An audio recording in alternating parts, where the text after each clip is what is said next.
Est-ce que vous rêvez en anglais? Si la réponse est non, vous pensez peut-être que vous n'êtes pas assez avancé, n'est-ce pas? Que votre niveau n'est pas encore là, que c'est réservé peut-être aux bilingues. Faux! Rêver en anglais n'est pas un signe de niveau. C'est un signe d'exposition et ça se provoque. Aujourd'hui, je vous donne 5 techniques pour reprogrammer votre cerveau pour qu'il pense en anglais, pour qu'il rêve en anglais sans effort conscient. Et la technique numéro 4 va vous surprendre. Personne n'en parle, mais c'est peut-être la plus puissante. Hello everybody, it's Coach Joe, your English coach. Sur cette chaîne, on aide les francophones à parler anglais couramment. Pas à le comprendre un peu, à le parler vraiment. Aujourd'hui, on s'attaque à quelque chose que beaucoup d'apprenants utilisent comme baromètre de leur niveau. Rêver en anglais. Voilà la vérité.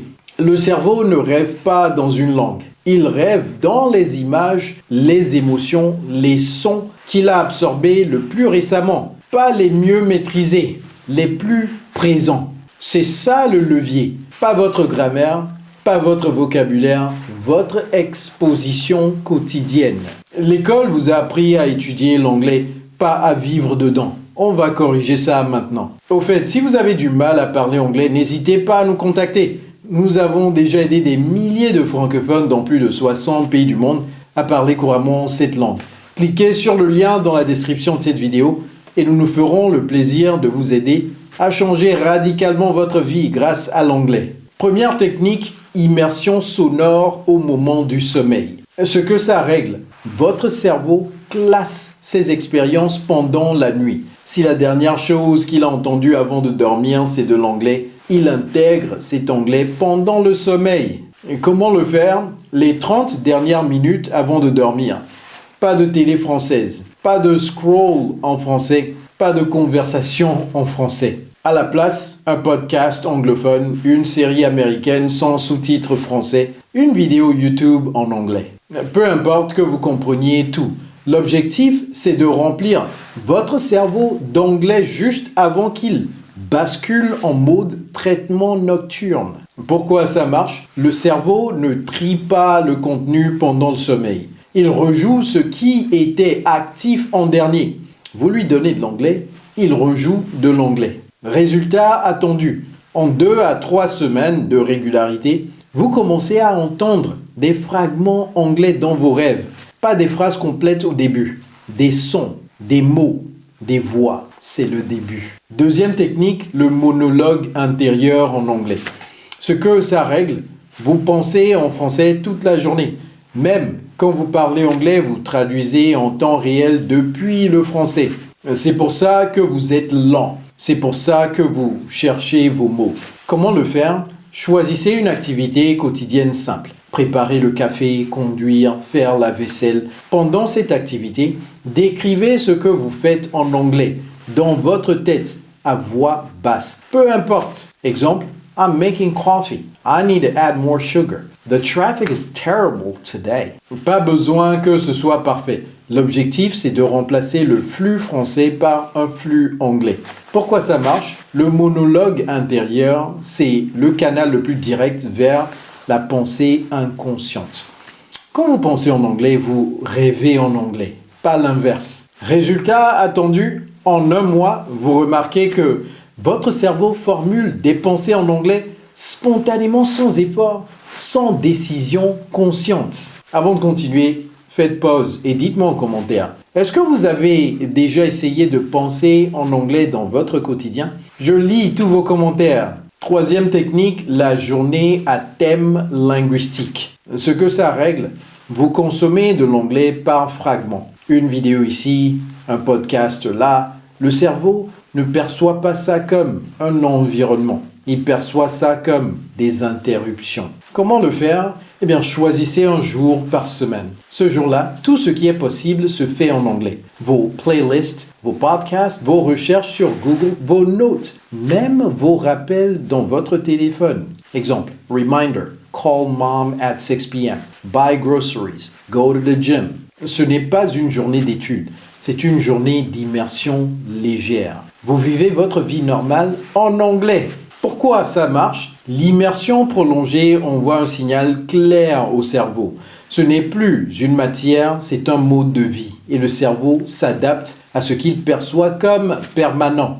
Résultat attendu, après 4 à 6 semaines de journées à thème régulières, l'anglais commence à apparaître dans vos rêves sous forme de contexte entier, pas juste des mots isolés. Écoutez, si vous apprenez des choses dans cette vidéo, prenez une seconde pour liker. Ça aide vraiment la chaîne. 4e technique, et c'est celle dont je vous parlais au début, la visualisation en anglais avant de dormir. Ce que ça règle, vous préparez activement le contenu de vos rêves. La plupart des gens laissent leur cerveau décider seul. Vous allez lui donner des instructions. Comment le faire? Allongez dans votre lit. Avant de dormir, fermez les yeux. Visualisez une scène en anglais. Une conversation, une réunion, un voyage aux États-Unis. Entendez-vous parler anglais dans cette scène? Pas parfaitement, juste fluide. Exemple, I'm in New York, I'm ordering coffee. The barista says, what size? I say, large please, to go. 2 minutes suffisent. L'objectif, c'est de planter une image anglophone dans votre cerveau juste avant qu'il passe en mode rêve. Pourquoi ça marche? Eh bien, le cerveau ne distingue pas clairement la visualisation intense de la mémoire réelle. Ce que vous visualisez avec intention, il le traite comme une expérience et il la rejoue. Résultat attendu, certains apprenants qui pratiquent ça rapportent des rêves anglais dès la première semaine.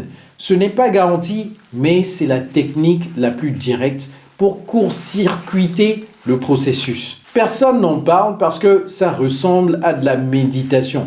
Mais la neuroscience valide complètement cette approche. 5e technique, l'ancrage émotionnel en anglais. Ce que ça règle, votre cerveau mémorise et rejoue ce qui a une charge émotionnelle. Une phrase neutre que vous avez apprise par cœur, il la laisse tomber. Une phrase qui vous a fait rire, qui vous a touché, qui vous a choqué, il la garde. Comment le faire? Associer l'anglais à des moments forts. Écoutez de la musique en anglais quand vous faites du sport. Regardez des films en anglais dans les moments de détente. Lisez des biographies en anglais de personnes qui vous inspirent. L'émotion est le marqueur de mémoire le plus puissant que le cerveau possède. Quand l'anglais est lié à une émotion forte, le cerveau lui donne une priorité élevée. Il le stocke plus profondément et il le rejoue plus facilement. Résultat attendu, en 2 mois de pratique régulière, l'anglais n'est plus une matière dans votre cerveau. C'est une langue vivante, liée à des émotions réelles et les langues vivantes, on en rêve. Conseil de pro, ne cherchez pas à rêver en anglais, cherchez à vivre en anglais. Le rêve est un sous-produit de l'exposition. Les apprenants qui obsèdent sur le rêve finissent par se décevoir parce qu'ils mesurent quelque chose qu'ils ne contrôlent pas directement. Ce que vous contrôlez, c'est votre environnement, vos 30 minutes avant le sommeil, votre monologue intérieur, votre journée à thème, votre visualisation, vos ancrages émotionnels. Faites ça, le rêve suit. À l'école, on vous a appris à attendre la fluidité. Je vous dis de la provoquer. Récapitulatif. Technique 1, immersion sonore au moment du sommeil. Les 30 dernières minutes avant de dormir, anglais uniquement. Technique 2, le monologue intérieur en anglais. Décrivez votre quotidien dans votre tête en anglais. Technique 3, la journée à thème. 1 jour par semaine, vous vivez en anglais. Technique 4, la visualisation avant de dormir. Vous plantez une scène anglophone dans votre cerveau juste avant de basculer dans le sommeil. Technique 5, l'ancrage émotionnel. Vous liez l'anglais à des moments forts pour qu'il s'imprime plus profondément. Dites-moi en commentaire laquelle de ces 5 techniques vous allez commencer dès ce soir. Je lis tous vos commentaires. Et si cette vidéo vous a aidé, pouce bleu. Abonnez-vous pour plus de conseils comme celui-ci. Et si vous avez aimé cette vidéo, cliquez ici pour regarder celle-là immédiatement. It's Coach Joe, your English coach. Take care.